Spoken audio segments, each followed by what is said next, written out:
अस्सलाम वालेकुम everyone. I hope कि आप सब ठीक होंगे। Welcome back to our French class. अच्छा, तो पिछली क्लास में हमने कुछ रूल्स देखे थे फ्रेंच की प्रोनाउंसिएशन के। तो आज भी हम वही देखेंगे। नेक्स्ट जो रूल्स हैं उनको देखेंगे, ठीक है।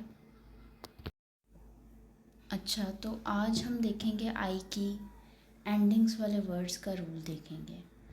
मतलब जैसे एक वर्ड है मर्सी। फ्रेंच में एक वर्ड है जिसका मीनिंग है थैंक यू।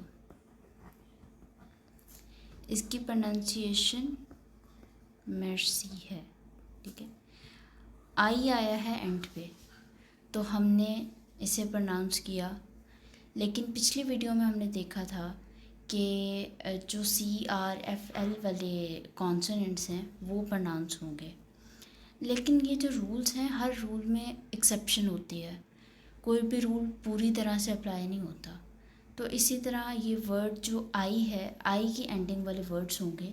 ये भी ये नहीं है कि हर आई वाला वर्ड ही प्रोनाउंस होगा, लेकिन कुछ ज़्यादातर जो होता है तो उस चीज़ को हम लोग एक रूल की तरह फॉलो करते हैं, या इस तरह से, मतलब ठीक है। तो मर्सी में जो आई है तो ये प्रोनाउंस होगा, ठीक है। तो इसी तरह से जो आई की एंडिंग्स वाले वर्ड होंगे फ्रेंच में, वो मोस्टली हमारे प्रोनाउंस हम करेंगे, ठीक है। अच्छा, तो अगला रूल हमारा है ई की एंडिंग वाले वर्ड्स का। मतलब कि अगर वर्ड के एंड में सिर्फ ई हो तो अक्सर प्रोनाउंस नहीं होता, ठीक है। मैं इधर लिख देती हूँ। whenever a word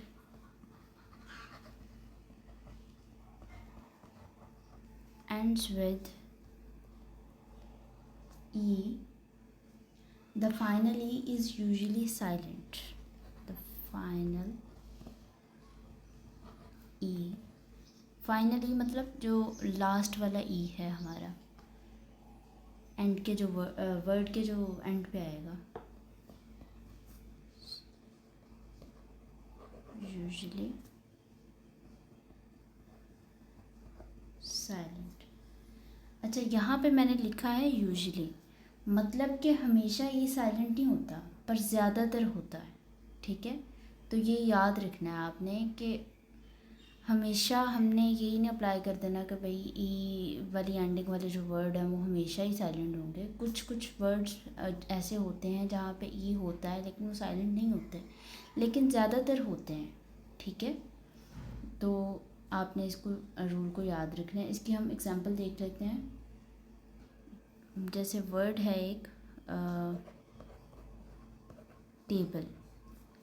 फ्रेंच में भी टेबल को टेबल ही कहते हैं, मतलब इसके जो स्पेलिंग होते हैं वो टेबल ही होते हैं, और इंग्लिश में भी टेबल होते हैं, लेकिन इसकी प्रोनाउंसिएशन डिफरेंट होती है। प्रोनाउंसिएशन इसकी होती है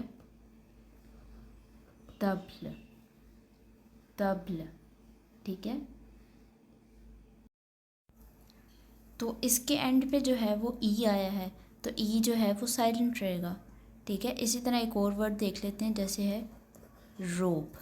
रोब का मतलब होता है ड्रेस या गाउन फ्रेंच में, ठीक है। तो इसके एंड पे भी ई है, तो ई को हम लोग प्रोनाउंस नहीं करेंगे, ठीक है। तो इसकी प्रोनाउंसिएशन होगी रोब, ओके। अच्छा, तो अब हम अगला देख लेते हैं रूल। अगला रूल हमारा है ओ यू वाला रूल।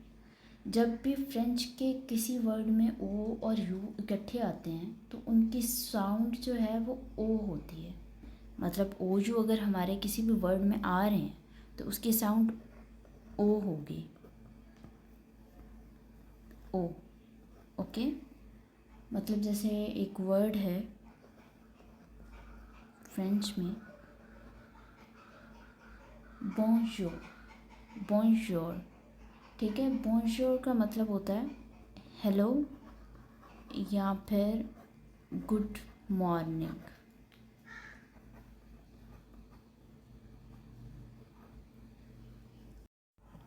अच्छा, ये जो बोंजोर है, ये बोंजोर एंड पे आर है, इसको आर को पढ़ना है लेकिन बहुत लाइट साउंड में, मतलब कि आर का बहुत हल्का सा पता चले, वैसे इतना नहीं आना चाहिए आपका आवाज़, जैसे बोंजोर, बोंजोर, ठीक है।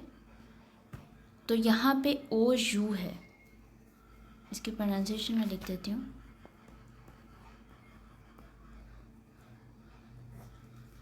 ये आर का आपने याद रखना है, लाइट से साउंड देनी है।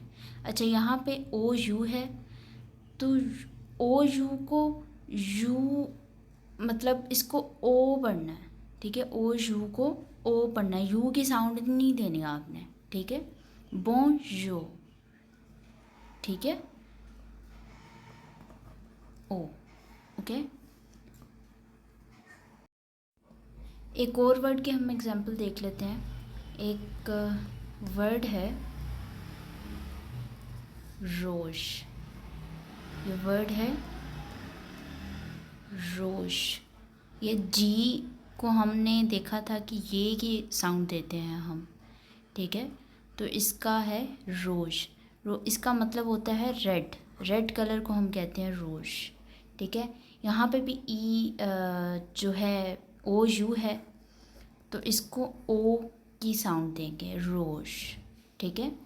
और एक और यहाँ पे हमने जो पहले रूल देखा था ई वाला, कि ई की जो एंडिंग्स हैं वो साइलेंट रहेंगी, तो यहाँ पे भी ई हमने नहीं पढ़ा, ठीक है। अच्छा, इसी वर्ड में ना हमने एक और रूल भी है जो कि इसी वर्ड में नज़र आ गया है, ऑन वाला रूल,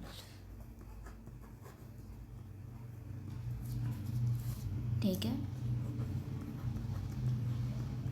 बोंजोर में जो ऑन होता है ना, ऑन जब भी आता है तो इसको हम लोग अलग से नहीं पढ़ते, मतलब कि ऑन एन वाले लेटर को हम अलग से प्रोनाउंस नहीं करते, हम इन दोनों को मिलाकर एक ही साउंड निकालते हैं।